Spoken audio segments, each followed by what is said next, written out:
If you run seminars, webinars, or any kind of presentations, you should be doing this. I've just spent the last couple of hours refreshing Facebook ads for some property managers, property investors, financial advisors and accountants, a whole bunch of different campaigns. And it makes the job of ad creation so much easier and so much more natural when the seminars get captured. So whether it's like a seminar, a webinar, like some sort of advisory session where you're speaking publicly, you're not sharing any kind of private client data or anything like that, have it captured. Get a mic like this, get a Rode mic, get a DJI mic, get a mic, get some good sound happening. Set up a phone, it doesn't have to be a crazy camera, right? I'm recording while riding a bike. It's the value of the words, a lot of the time those seminars is you talking about your craft. It's natural to use. A good scenario just then is I just made something like 30 or 40 short-term reels from a retirement planning seminar. So it was a seminar, how to maximize your savings, when will you retire, superannuation, those kind of topics. And there was a lot of questions and answers. So people from the session were asking questions. So a lot of the answers were like really genuine, on the spot, and it shows authenticity.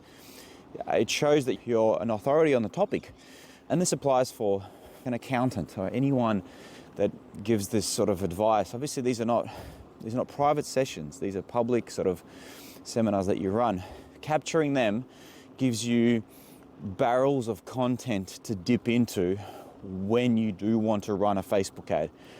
But also having that content on your website is basically is ways that people potentially will build trust with your brand while you sleep.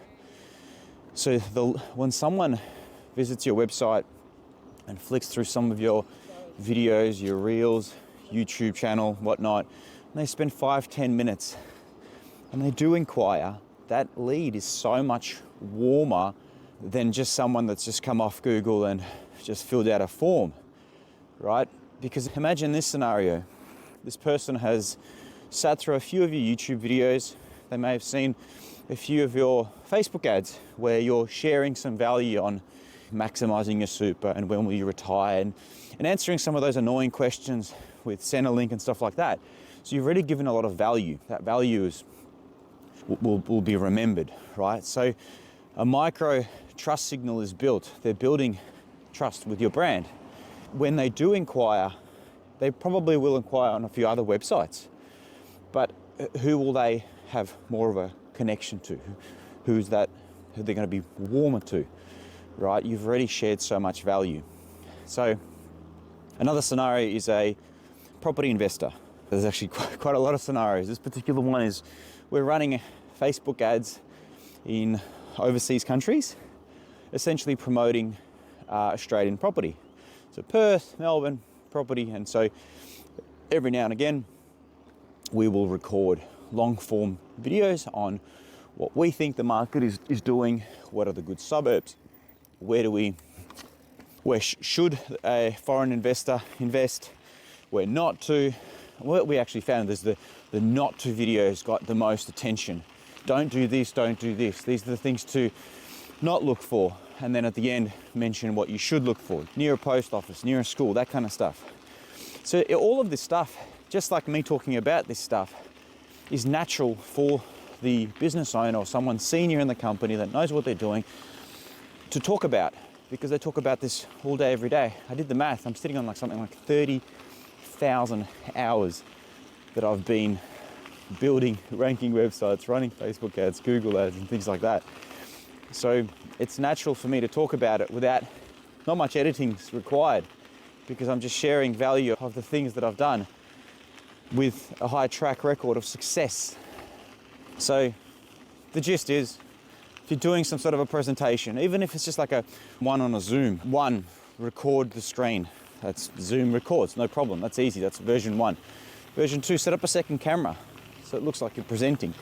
Version 3, like if you're doing some sort of a stand-up seminar, set up 1 to 2 cameras, set up a mic, especially the Q&As, the questions that people answer, because that a lot of the time has a lot of genuine value. And so that's ways that you can recycle your time and double dip into that time that you're spending giving your energy and all of your efforts. You prepare for these seminars, right? It's if you just run the seminar and you share your wisdom, sure, a lot of value comes from that. People talk and hopefully you pick up clients from that. But then we can constantly keep essentially recycling that content. And another seminar coming up soon, I'll be there to record it because that helps me gather content. And so as a marketer, as the person that's responsible for building the website and building the Facebook ads, it's normally in these scenarios that it's the business should hire some videographers, the business should do this, the business should do this, but it's like sometimes you just need to go and do it. Not to say that these businesses wouldn't have done it without me, but some businesses won't hire that videographer. I just go and do it. I go and spend the 5 hours there, the 3 hours there. I sit with them, I set up the mics. That's not what I'm being paid to do, but I want the campaign to succeed. I love what I do. I love this.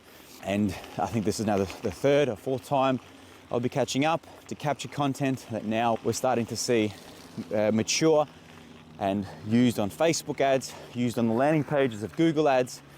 And that brings conversions. That brings people to view the brand online and build a relationship online. So happy recording. Quick tips on tools to use. CapCut is easy to use. This video is getting recorded. I'm going to press a button and it goes to CapCut Cloud, where then I can pick it up at home and do what I need to do. Descript is a really cool tool. Descript will remove my filler words, those micro cuts that you're seeing. That's Descript's AI in action. So there's not much editing that's required. It's just one button removes filler words, one button removes word gaps and things like that. So there's not much. And then the rest is uploading to social media accounts. Hope that helps.